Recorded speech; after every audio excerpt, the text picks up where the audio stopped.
Hello everyone, so I'm here today to do a review of The Wizard of the Crow by Ngugi Thiongo, and I read this as part of a read-along that I organized, and we had a Discord and we had some discussions there. I have read this before, this was a reread for me, but I wanted to come here and talk a little bit more about it because I really like this book. So this book is a political satire, and it's about this country in Africa, this fictional country in Africa, and it follows mainly two people in that country, but it also follows the ruler and the ruler cabinet, let's say. In the first book, it's divided in books, it's like 7 books.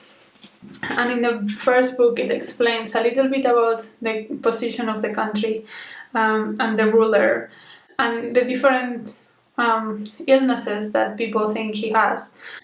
And yeah, it basically gives a context of the political situation of the country, and it sets up the tone of the book as well.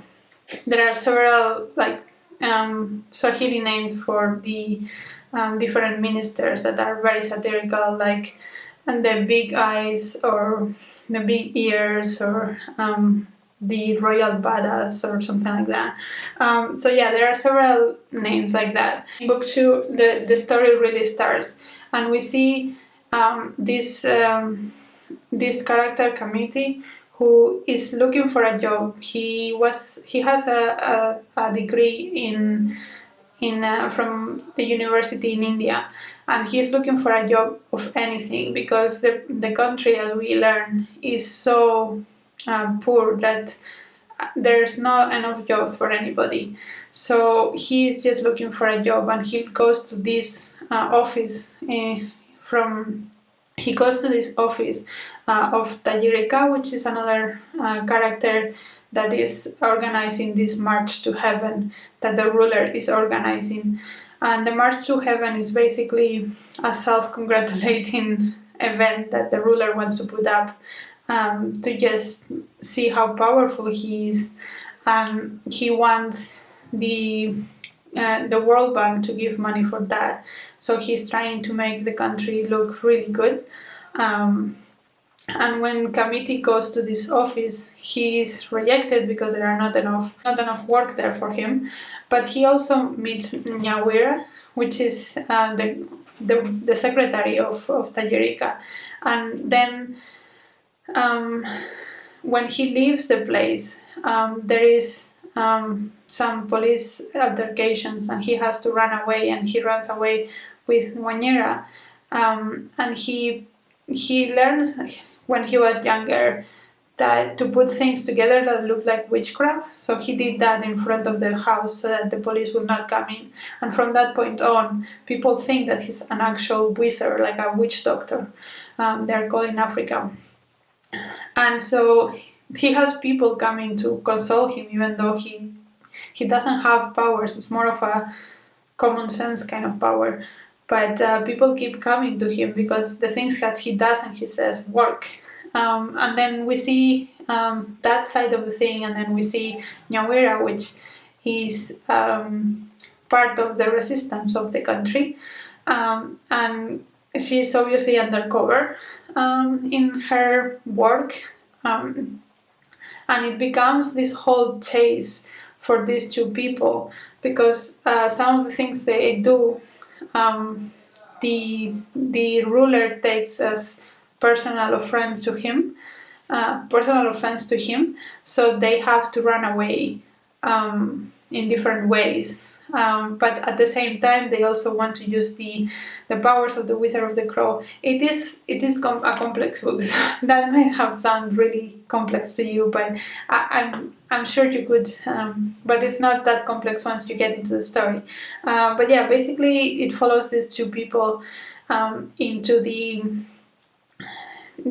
adventures that they get into because of the society they live in. And I think that's the most important thing that this book does. It touches so many issues of African societies.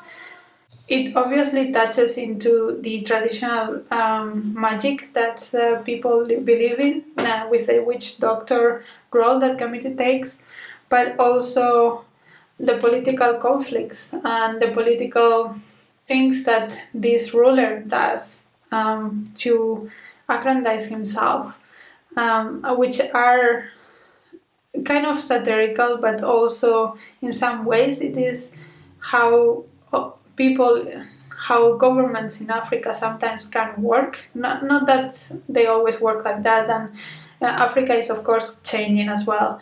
But there are still people like Mugabe or Museveni that would, I could imagine doing these things. So that is one of the most important points of this book, and one of the most interesting one, how he's able to tackle the political tensions and the political mindset of countries in Africa and rulers in Africa that often think that they are in office for their own benefit rather than for the benefit of the country. It also talks about the colonial aftermath, I would say.